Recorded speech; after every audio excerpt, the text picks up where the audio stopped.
Si. Voilà Alors, Michel, on est là pour la plantation de la patate douce maintenant. voilà, alors patate douce, donc on a un tout petit peu préparé le terrain. Mhm. Idéalement, ça serait de les planter, il faut les planter sur une petite butte.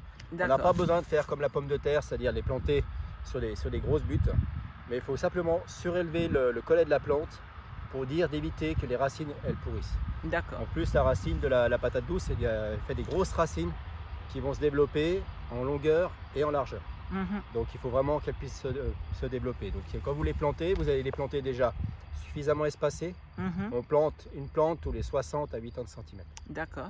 Donc ça prend beaucoup de place. Mhm. C'est une plante coureuse. Oui. Une plante peut facilement utiliser plus d'1 mètre carré de surface. D'accord. Donc si vous regardez bien, vous avez toujours des grandes tiges comme ça qui vont se développer. Un peu comme du lierre au fait. Voilà, un peu comme du lierre. Mhm. Simplement qu'au lieu d'être grimpant, il est rampant. D'accord.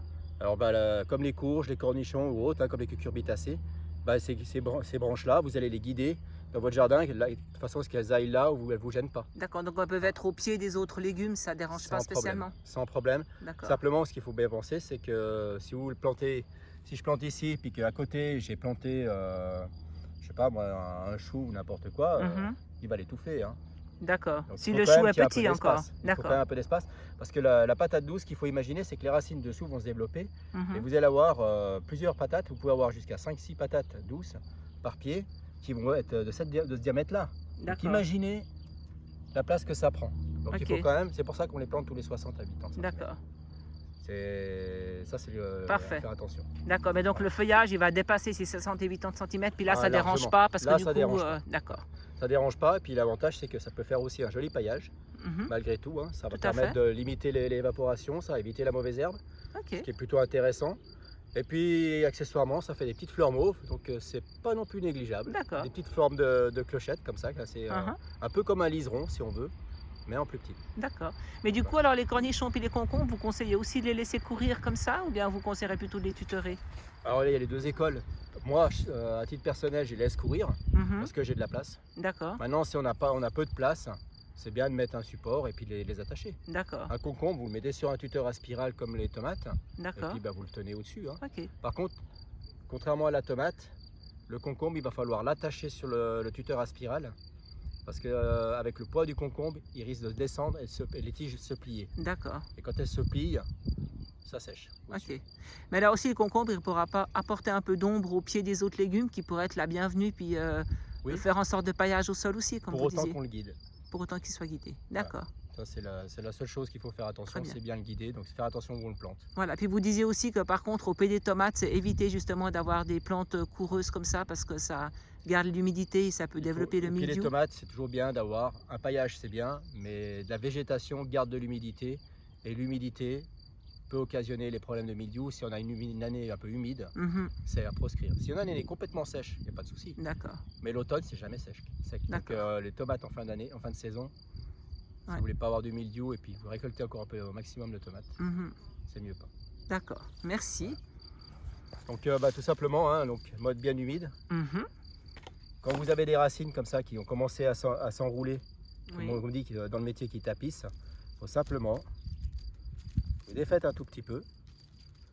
Comme ça, ces racines-là vont pouvoir se mettre directement dans le sol, sans souci. Si vous avez une collerette ici, moi j'aime bien, c'est enlever la collerette. Parce que cette terre-là, elle est devenue inerte, parce qu'elle a souvent séché, Mhm. et puis elle ne sert à rien, il n'y a quasiment pas de racines. D'accord. Ça permet aussi d'éviter de créer une espèce de mèche avec l'extérieur et qui sécherait la motte. D'accord. Voilà. Donc ça, simplement, on les enlève, on les Mhm. remet sur le terrain, de toute façon, ça va se dégrader, il n'y a pas de D'accord. souci. Et puis après, je vais faire mon trou, l'équivalent de la motte. Mhm. Voilà.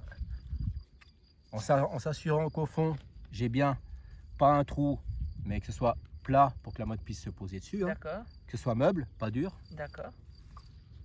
Et après, je vais simplement serrer un tout petit peu.